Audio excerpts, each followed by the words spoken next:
hari Jumat tanggal 9 Oktober 2020, seorang mahasiswi praktikan Poltekkes Kemenkes Yogyakarta mengadakan penyuluhan mengenai penata laksanaan diabetes mellitus selama menderita penyakit lain di Bangsal Melati. Pagi Ibu, benar dengan Ibu A? Benar Mbak. Ya, bagaimana kabarnya hari ini? Alhamdulillah Mbak, baik. Ya, perkenalkan saya Ayunda, mahasiswi praktikan dari jurusan Keperawatan Poltekkes Kemenkes Yogyakarta. Sesuai dengan janji kita kemarin bahwa hari ini akan diadakan penyuluhan mengenai diabetes selama menderita penyakit lain. Tujuannya agar Ibu mampu menerapkan apa yang sudah diberikan saat penyuluhan. Lalu untuk waktunya yaitu sekitar 30 menit. Apakah Ibu berkenan untuk kita mulai penyuluhannya? Ya Mbak, silakan. Ya Bu, jadi kita langsung mulai saja nih Bu ya. Nah, jadi di sini saya akan menjelaskan penata laksanaan diabetes selama menderita penyakit lain. Nanti saya akan menjelaskan penata laksanaan diabetes secara umum, langkah-langkah penata laksanaan diabetes secara khusus, lalu saya akan menjelaskan prinsip hidup sehat bagi penyandang diabetes, dan yang terakhir saya akan menjelaskan penata laksanaan diabetes selama menderita penyakit lain. Kita mulai ya Bu. Jadi penata laksanaan diabetes itu tujuan umumnya yaitu meningkatkan kualitas hidup bagi penyandang diabetes. Lalu tujuan jangka pendeknya yaitu mencegah komplikasi, memperbaiki kualitas hidup bagi penyandang diabetes, dan mencegah keluhan yang timbul pada diabetes. Lalu yang kedua, tujuan jangka panjangnya yaitu menghambat dan mencegah terjadinya komplikasi berat. Dan yang ketiga, tujuan akhirnya yaitu untuk menurunkan angka kematian. Nah, untuk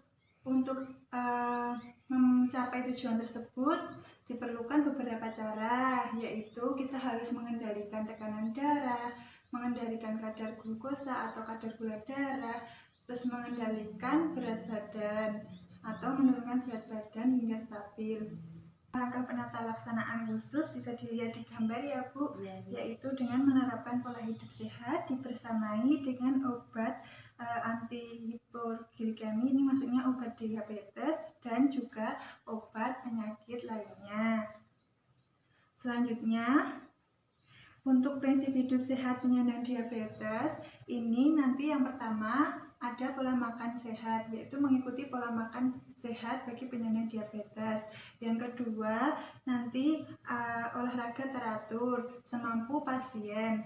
Lalu yang ketiga, yaitu konsumsi obat diabetes dengan obat penyakit lainnya. Itu sesuai dengan resep dokter. Lalu yang keempat, yaitu memantau gula darah secara mandiri. Untuk yang kelima yaitu perawatan kaki berkala. Misalnya Ibu terdapat kapal di kaki atau kalus, yaitu kapal yang keras itu loh Bu. Nah, itu bisa ditipiskan. Lalu nomor 6 yaitu mengenal penyakit. Jadi Ibu tidak panik mengatasi penyakit Ibu.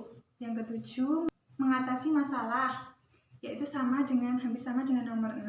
Dan yang kedelapan, memanfaatkan fasilitas kesehatan, contohnya seperti puskesmas atau rumah sakit jika Ibu kontrol. Di sini ada penata laksanaan diabetes selama menderita penyakit lain.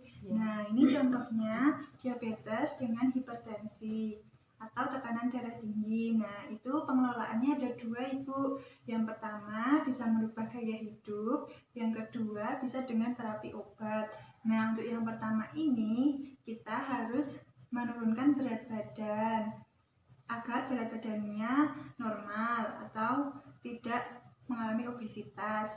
Lalu yang kedua, berhenti merokok, berhenti minum minuman keras, dan yang terakhir tentunya melakukan atau mengonsumsi diet rendah garam, yaitu mengurangi konsumsi garam. Lalu yang kedua yaitu dengan obat. Nah, tentunya obat anti hipertensi yang sudah diresepkan sama dokter. Nah, untuk tekanan darah di atas 120/100, maka Ibu harus mengubah pola hidup. Jadi yang tadi sudah dijelaskan tadi. Lalu untuk tekanan darah lebih dari 140 per 100 mm Hg itu ibu tentunya harus mengonsumsi obat.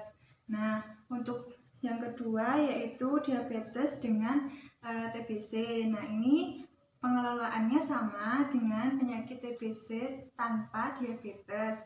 Namun, jika kadar gula darahnya tinggi, maka perawatan ibu akan diperpanjang sampai 9 bulan. Lalu yang ketiga yaitu diabetes dengan penyakit ginjal. Nah, ini nanti pengelolaannya harus mengendalikan kadar gula darah. Lalu yang kedua, mengendalikan tekanan darah, berat badan, dan juga tentunya diet rendah protein.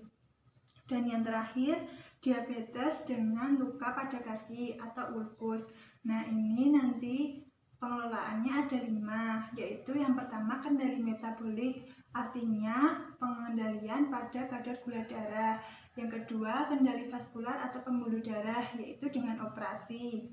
Yang ketiga, kendali infeksi. Nah, itu dengan memeriksa apakah terdapat tanda-tanda infeksi, contohnya seperti panas, bengkak, dan sebagainya. Lalu yang keempat yaitu kendali luka, yaitu dengan merawat luka. Jika sudah terdapat luka, maka sebaiknya dikontrolkan dan dirawat lukanya. Yang kelima yaitu kendali tekanan. Jika sudah terdapat luka atau ulkus pada kaki ibu, maka ibu disarankan untuk menggunakan alas kaki yang tidak menimbulkan luka baru. Begitu Bu, itu yang bisa saya sampaikan. Mungkin ibu ada yang ingin ditanyakan? Izin bertanya Mbak, mengenai penyakit saya ini tentang diabetes, terus hipertensi, terus gula darah. Apakah saya harus berolahraga Mbak? Nah, jadi yang dimaksud olahraga itu tidak hanya lari, berenang, dan sebagainya. Olahraga bisa dilakukan sesuai dengan kondisi pada tubuh ibu. Semisal ibu terdapat luka, berarti ibu cukup menggerakkan anggota gerak bagian yang tidak luka agar otot-otot tidak kaku, Bu. Seperti itu. Oh ya Mbak, sekarang saya sudah paham. Terima kasih ya Mbak. Penyuluhan tadi saya ingin mengetahui seberapa jauh ibu memahami penyuluhan yang sudah dilakukan tadi. Ya. Sekarang saya ingin bertanya Bu, coba ibu jelaskan apa tujuan dari penata laksanaan diabetes? Meningkatkan kualitas hidup. Nah, benar sekali Bu.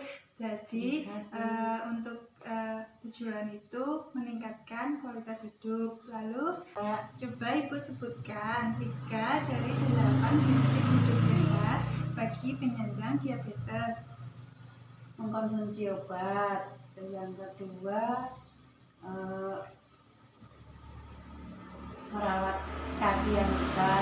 Ya. Terus yang ketiga, mengontrol gula darah secara mandiri. Nah, benar sekali Bu. Nah, dari semua yang sudah dijelaskan tadi, kita dapat mengetahui penata laksanaan diabetes, lalu penata laksanaan diabetes secara khusus, prinsip hidup sehat bagi penyandang diabetes, dan tentunya penata laksanaan diabetes selama menderita penyakit lain.